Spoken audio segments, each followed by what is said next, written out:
Él es historiador, es escritor británico, tiene mucho, pero mucho escrito sobre el auge del populismo. También tiene una maestría en historia, es doctorado en filosofía. A su vez tiene el rótulo de eminencia, esto por Fellow of the Royal Society of Edinburgh, y es conocido por su estilo, provocador y accesible. Sostiene que si no fuera provocador, sería aburrido. Niall Ferguson, welcome to Conversations, welcome to La Nación. I would say it's a great pleasure to be here. The pleasure is mine. You know, can a broken economy be fixed? Yes, it can. I can remember as a young man growing up in the United Kingdom, Britain seemed broken in the 1970s. And miraculously, Margaret Thatcher was able to fix it. So I've seen it done. Of course, Argentina has the reputation of being the world's most broken economy. And so the challenge seems that bit harder. But what I have seen since Javier Milei was elected at the end of 2023 is an economic miracle. It is in fact more impressive than what Margaret Thatcher achieved in a shorter space of time.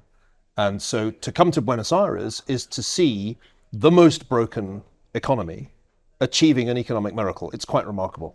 How many times have you been here? I think I've been to Argentina about 6 times in my life, going all the way back to when I was writing The Ascent of Money in, I think, 2006. I don't claim to be an expert, but I've thought deeply about the history of this country. And for an economic historian, it's one of the biggest puzzles, perhaps the biggest puzzle in economic history, because as you can see when you come to Buenos Aires, this was once a very wealthy country, one of the richest in the world just over a century ago, and it seemed full of promise. And so the puzzle is what went wrong, and if you can figure that out, then you begin to see what can go right. You recently wrote that President Milei proves it can. I mean that the economy can be fixed. What are your arguments?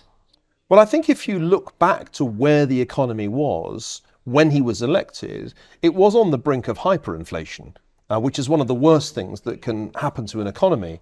The economy was shrinking, its performance relative to its peers in South America had been miserable, and it had a track record of financial crisis going back throughout my life, with only occasional periods of ephemeral prosperity. So one has to remember that the starting point was a very dangerous one, with a currency on the brink of complete collapse.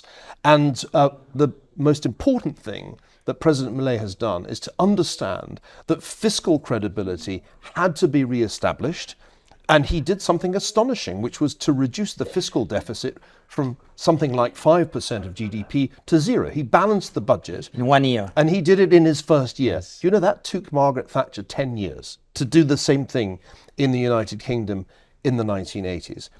There was also a huge monetary overhang that had to be dealt with. One hears less about that. Plus, you had this extraordinary tangle of regulation that was strangling the economy, dating back through years, decades of Peronist policies. So what we saw in 2024 was what the economist Tom Sargent, who won the Nobel Prize just a few years ago, called a regime change. He changed not just the fiscal policy, not just the monetary policy, he changed almost every aspect of economic policy.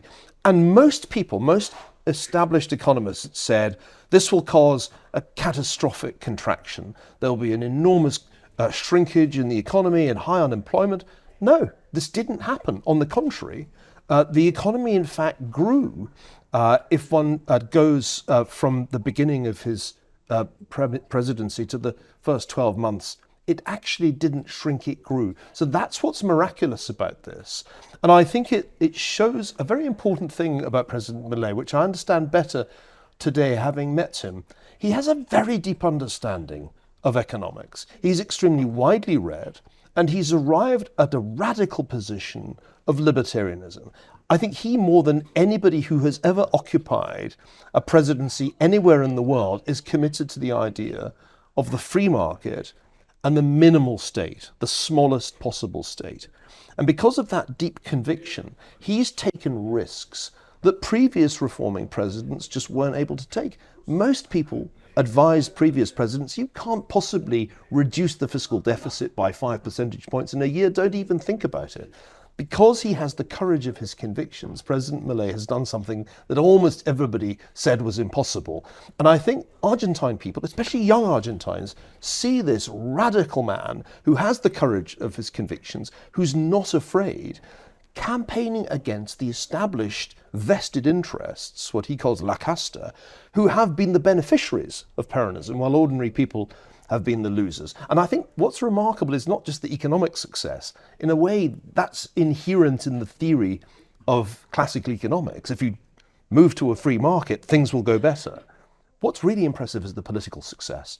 Because in almost every case that I can find, when a government has tried to do something this radical, you could call it shock therapy, the result is usually deep unpopularity very quickly, and usually the end of the government. So he's achieved something which is also politically miraculous. He's done incredibly radical things, and he's remained popular. And do you see any warning signs in the horizon?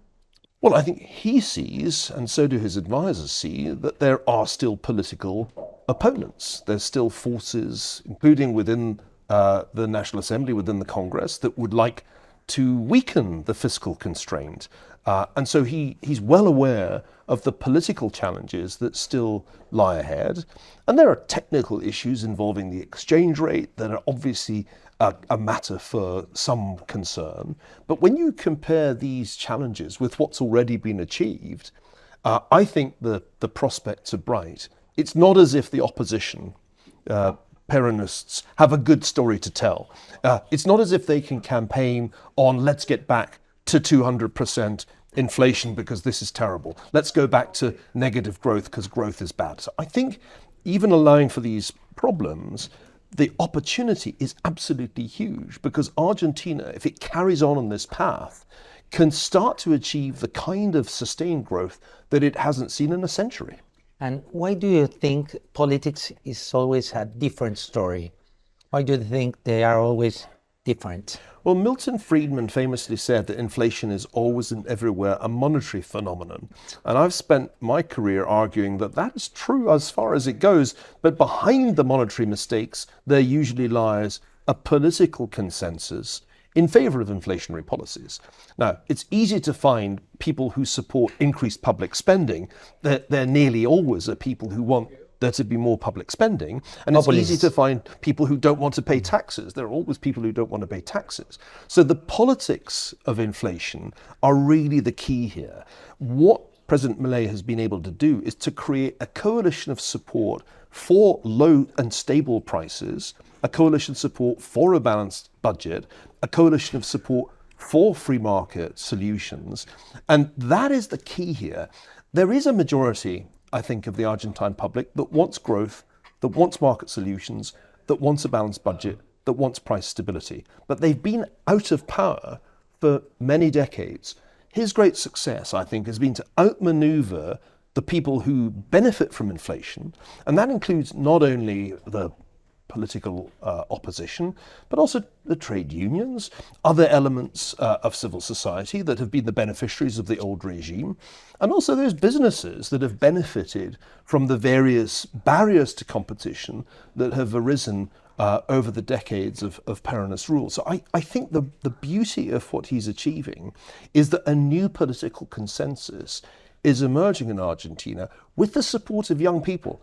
There are not many places in the world, Jose, where the young are attracted to libertarian solutions, where the young rally behind policies to balance the budget. That's very special. And I think what it shows is that President Milei not only understands the intellectual problem, and I think he understands it very deeply, but he also understands how to get young people enthused. It's not like he's giving lectures to young people about the theories of Milton Friedman. What he's doing is using social media to communicate that he has energy, that he's a radical, that he's bold enough to change the system. And that, I think, is something that many politicians, conservatives or liberals around the world should be learning from, because it's very rare to see that. What are the biggest challenges that Milei faces politically to sustain these reforms? Well, of course, he has a relatively new party that doesn't have a majority in either the lower or the upper house, the Senate. And so he's reliant on other parties for votes. And it's vitally important that he avoids congressional votes to increase public spending and blow out his fiscal commitment. So it's very, very important that at the coming midterm elections, he wins enough support to make sure that any presidential veto can't be overridden by the votes of opposition parties. So I think that's part one. Part two is that he needs to do more than that, because this is just the beginning of reform. It's clear that Argentina needs a radical reform of its tax system, which is tremendously inefficient with high taxes but lots of evasion. It needs a labour market reform. These things will also need votes. And so I think the main obstacles to his economic miracle continuing are political, and it's going to rely on him and his advisors being as politically skillful as they've been economically skillful. There aren't many external threats, it seems to me, to what Argentina is doing. The International Monetary Fund is giving all the support that it can. It's highly positive about this government. The United States, the most powerful of all the American economies, has in President Trump an ardent fan of President Milei. So it's all about the internal opposition and whether President Milei can overcome it. Now, I think if one looks at the opinion polls, he has the support of ordinary people, and therefore he has a mandate to carry on with this radical change. And if one looks further ahead and imagines he gets a second term, then this economic miracle can go very far indeed. It can turn Argentina from being the proverbial disaster economy, the economy where all financial crises happen at least twice, into being a new model, not only for South America, but a model for the rest of the world. Because remember, the problems that Argentina has are not unique. They were extreme. The problem of high inflation was extreme. Yes. And the problem of public sector borrowing was extreme, and the problem of too much public debt, all of that was extreme. But other countries have versions of these problems. And so a success in Argentina sends a signal to the whole world that there is a way to address the problem of an excessively large state. There is a way to reduce the state burden on economic activity and to release the entrepreneurial spirits, which I think are very much here in Argentina. I'm struck by the new generation of businesses that are springing up here. Young Argentinians are no longer fleeing the country, but are actually seeing that there's opportunity here, and that's very exciting. It's really exciting. Why do you think Milei is delivering a man-made miracle that should gladden the heart of every classical economist? Well, if you're someone like me who grew up reading Adam Smith and believing that the key ideas of Adam Smith are right, there aren't many places in the world that cheer you up these days. Because even a conservative administration like Donald Trump's does not seem at all committed to free trade. Everybody in Europe and elsewhere talks about industrial policy and how can we be more like the Chinese. And so there aren't many governments that are pursuing free market solutions of the sort that I think are the most convincing and the most likely to succeed. In fact, there are some countries, including my own, the United Kingdom, which seem to be determined to repeat the mistakes of the 1970s. With slow growth, with an inflation problem, and public sector finances in a permanent deficit. So the fact that Argentina is going its own way under President Milei's leadership, that it's aiming to have a balanced budget, that it's aiming to bring inflation down and achieve price stability, and above all, that it's aiming for free market solutions to unleash the entrepreneurial spirits is very uplifting, because there aren't many other countries, in fact there are hardly any other countries that are taking this path. If it turns out to work, and I think it is already working, then the rest of the world is going to have to sit down and realize that there are still incredibly important answers that date back to Adam Smith, that are there in the classical school of economics, that apply everywhere. And how do you analyze the previous Peronism government and its inflation rate? Well, as I said, Argentina narrowly avoided hyperinflation. And I don't think perhaps President Milei and his ministers get enough credit for dealing with what was a national emergency. The currency came extremely close to collapse. It wasn't just that there was a large deficit, there was a huge monetary overhang, which could have exploded into hyperinflation if they had made the wrong decisions. So this was a very, very dangerous situation, and one has to condemn the previous government for letting it get into such a mess. I began my career studying the hyperinflation that swept Germany in 1923. That was a disaster that paved the way for the rise of Hitler. So Argentina came very close to that kind of monetary disaster when the peso could have lost all its value. And it's extremely lucky that it was avoided through extremely effective early decision making. If one looks back on the record of the Kirchner era, it seems to me that it's an indictment of the notion at the heart of Peronism that the government really should be responsible for the economy, that it should pick winners, that it should have favourites, that there should be access between business and government in ways that all too often descend into corruption. That has been really a chronic problem for Argentina going all the way back to the origins of Peronism. So I think this is the moment when Argentina says, okay, that era is over. We're never going to go back there because it didn't work and it made us poor. I mean, just look at the way the poverty rate has fallen since President Milei's policies began to take effect. Finally, we're seeing people getting out of poverty who seem doomed to be stuck in it by the old system. So I think this is, as I said, a real regime change that consigns Peronism and especially Kirchnerism to the dustbin of Argentine history. And can Milei succeed where Mauricio Macri failed? Well, I think Mauricio Macri had a lot of the right ideas, but was restrained and perhaps too cautious in the way he went about executing them, because he was advised, don't go too quickly, don't take big risks. And I understand why he took that advice. I think that was the consensus of the advice he received at the time.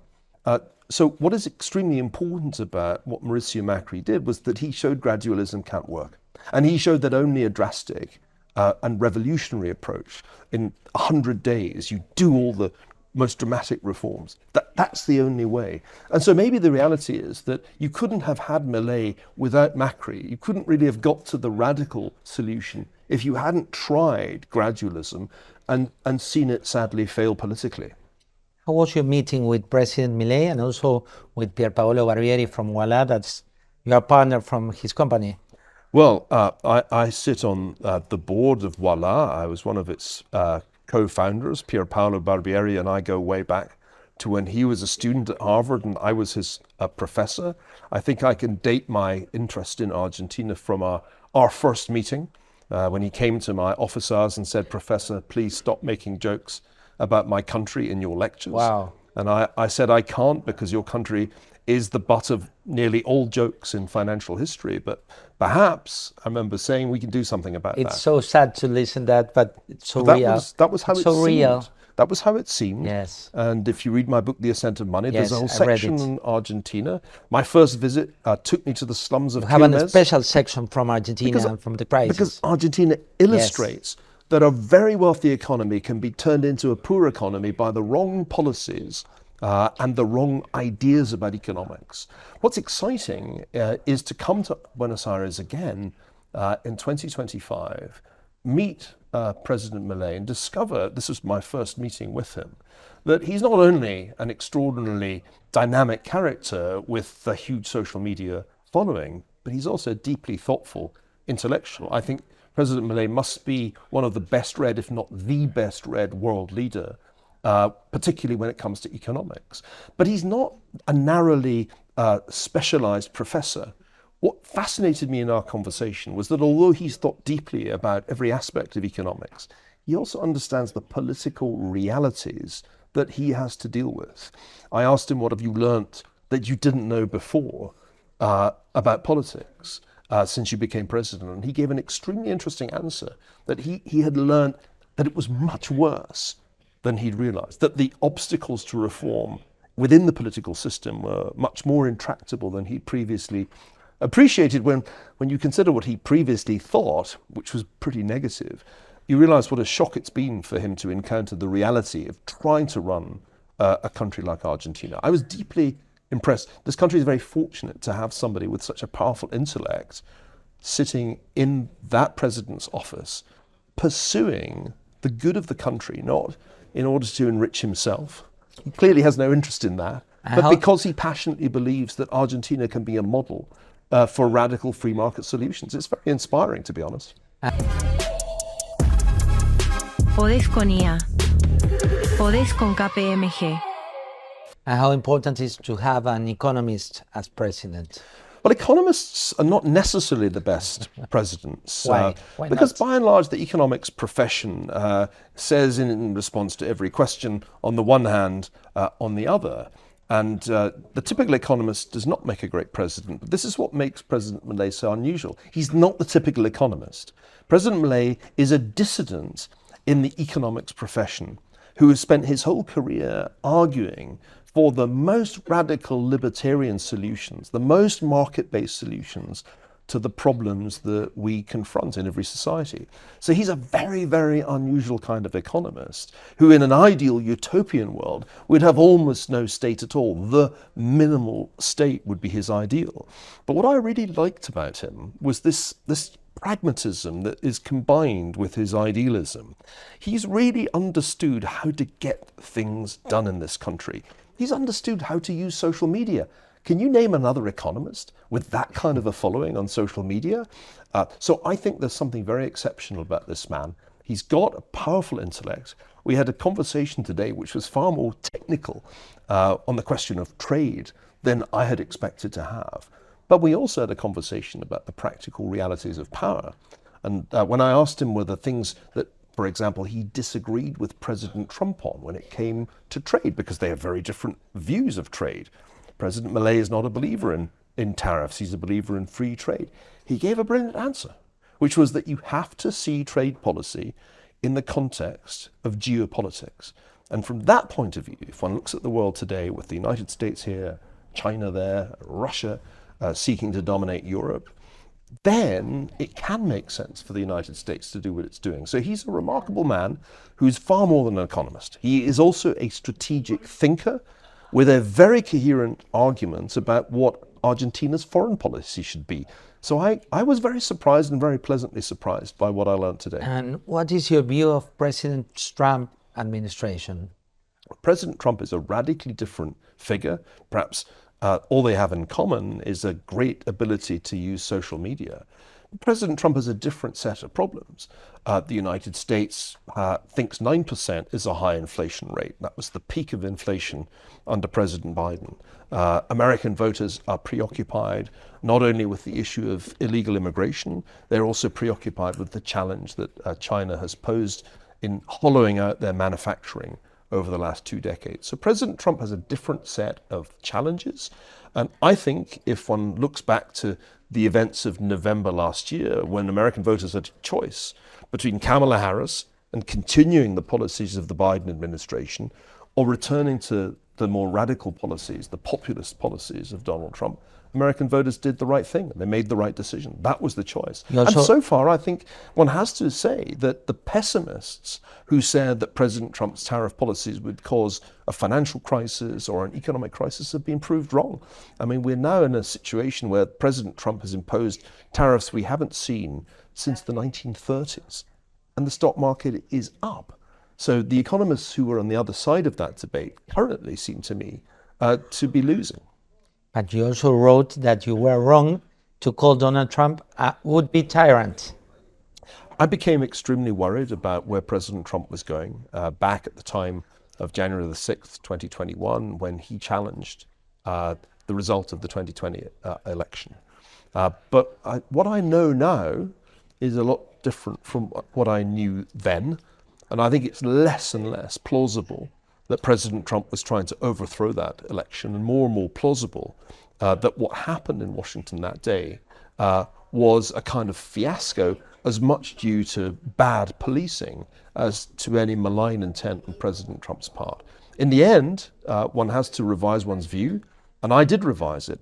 And actually, 2 years after writing those words, I predicted in early 2023 that President Trump would be re-elected and should be re-elected.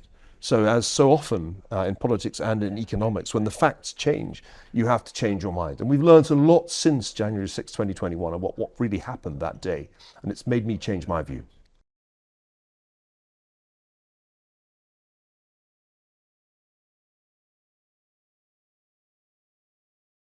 when the facts change, you have to change your mind. I love that phrase.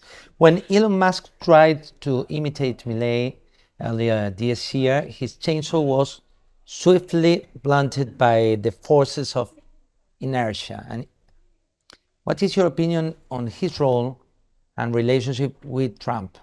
Well, I'm a great admirer of Elon Musk. I've known him for many years. He's another brilliant mercurial figure, one of the standout personalities of our era.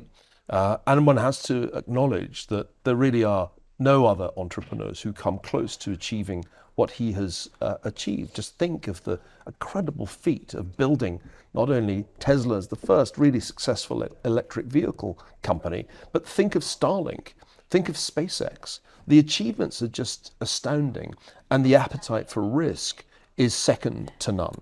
He also played a key political role last year. I think it was vitally important for President Trump that Elon Musk came in unequivocally in support of him, signaling that the tech elite was willing to back President Trump. All of this was great. What Elon got wrong, and I think he would be the first to admit it, was to think that the federal government was no different from Twitter, and that he could apply the same approach to the federal government as he'd taken to Twitter, which was radically to reduce the workforce and make the federal government more efficient. That's harder than it looks. Because if you think Argentine bureaucracy is entrenched and difficult to manage, it's got nothing on the federal bureaucracy of the United States and Washington, D.C. So Elon borrowed a chainsaw from President Milei, but it turned out not to work as well as the chainsaw has worked in Buenos Aires. That doesn't mean the idea was wrong. There clearly is a need to make the federal government more efficient. It clearly costs far too much money. That's why the US is running a deficit greater than 6% of GDP every year, as far as the eye can see. That's a larger deficit than President Milei inherited from his predecessor. That's not sustainable. At some point, and I hope soon, President Trump is going to do something about that. So I think Elon had the right idea, but he underestimated those forces of inertia in Washington that were determined to reject him a little bit like an organ in a transplant that the body rejects. And do you agree with President Milei that socialism is the root of all failures? I have been opposed to socialism all my adult life. All your life? Not least because I saw its effects in my native Scotland, which to a large extent was a socialist economy when I was growing up. Then when I traveled to Eastern Europe as a graduate student and saw the realities of life in the Soviet Union and East Germany, I realized that socialism, and especially communism, really were the causes not just of evil, cruelty, and the absence of liberty, but also of poverty. So he's right about that, and I've long agreed. Why do you consider the Argentine state as a beast? Well, it is a kind of beast in the sense that it's been parasitic on this economy with all of its natural resources, all of its potential, for the better part of a century, dragging it down. You travel around this city and you see magnificent buildings dating from the late 19th century and the earlier 20th century. And then you realize that it all stopped, that growth stopped, that Argentina didn't keep up with its peers, that it fell behind. And it ended up being, as we said earlier, the butt of jokes in lectures on financial history. And one can only explain this by saying something went wrong with the political economy, that you ended up with a coalition of interests, that was really what Peronism created, that had no interest in economic growth and did not care if the economy stagnated and did not mind if there were periodic bouts of inflation because the vested interests were okay and they made money. So that's the essence of a dysfunctional state, when it benefits only the special interests and not the people. I have the three last questions because you have to return home. What lessons from history should Argentina keep in mind? I think the most important lesson for any drastic reform like these is you have to keep going. You can't quit after 2 years. It's a multi-year process. For these changes to really deliver the benefits of market reforms, Argentine voters have to stay the course. And that means they have to stay the course not just past the midterms, but they have to re-elect President Milei and give him a second term. It will be a two-term endeavor to transform Argentina's political economy. So lesson number one, don't quit too soon. You have to keep going. It's a marathon, not a sprint. The whole world needs an Argentinian success story. What are these countries' chances in the current global economy order, and what are the risks? Well, I think the chances are actually very good indeed. Unlike in the first Cold War between the United States and the Soviet Union, when South America became a battleground, in the second Cold War between the United States and China, South American countries can have the best of both worlds. They can have good relations with the United States, but they can also trade with China. As long as China doesn't try and control their economies, China's a buoyant market for the exports of countries like Argentina. So I think the conditions are extremely good, very positive indeed, especially when you consider all the resources that Argentina still has to develop. Vast energy resources that have barely been tapped. And of course, this is one of the great agricultural economies of the world. I can confirm that Argentine steak is the best in the world. I had an absolutely delicious dinner last night in this city. Not to mention tourism. People should come and visit this beautiful country. So the outlook is actually very bright. The opportunities are there. The country is endowed with great natural resources and talented young people. It just has to stay the course politically for all of this to produce a new era of prosperity, such as we haven't seen in over a century here. The last one, what's the importance of the past to predict the future? We don't have anything else to go on. Models, whether it's political science or economics, will generally get it wrong. When you're trying to understand where a country is going, the most important thing to know first is its history. So my role as a historian is to say, look, here's what's gone wrong in Argentine history over the past century. Here's why it underperformed, it disappointed. What do you need to change? These are the things you need to change. And above all, you need to change a political economy which extracted resources from the state for the benefit of La Casta, as President Milei says. You have to turn back to the market institutions that will deliver prosperity to everybody, including those who are at the bottom of the social heap, not only to the elites, but to ordinary people. That's what history teaches us. In many ways, the history of the world since the Industrial Revolution is a history of remarkable prosperity, unprecedented improvements in not only wealth, but also life expectancy. Argentina has underachieved relative to its peers, even relative to a neighbor like Chile, and therefore it's time to learn lessons from the last 100 years and stop repeating the mistakes that have produced a cycle of inflation and debt default and disappointment. I believe Argentina reached the point in 2023, and I said this as soon as President Milei appeared on the scene. The first time I heard of him, I said, this is the man, because Argentinian people have had enough of these failures. They've just reached the point that enough is enough. And so that's how economic miracles happen. When you get a consensus in favor of radical reform, and when even the young people say, you know what, things have to change, and they have to change fast, and they have to change radically. So this is a fantastic moment in the history of Argentina, one of the best moments in your lifetime or in mine, and we should all celebrate it. And the world should watch. The world has a lot to learn from what is happening here. It was a great pleasure to receive you here in Argentina, and I hope you have a safety return home. Thanks very much, Jose. It's lovely to be here. Thank Thanks. you.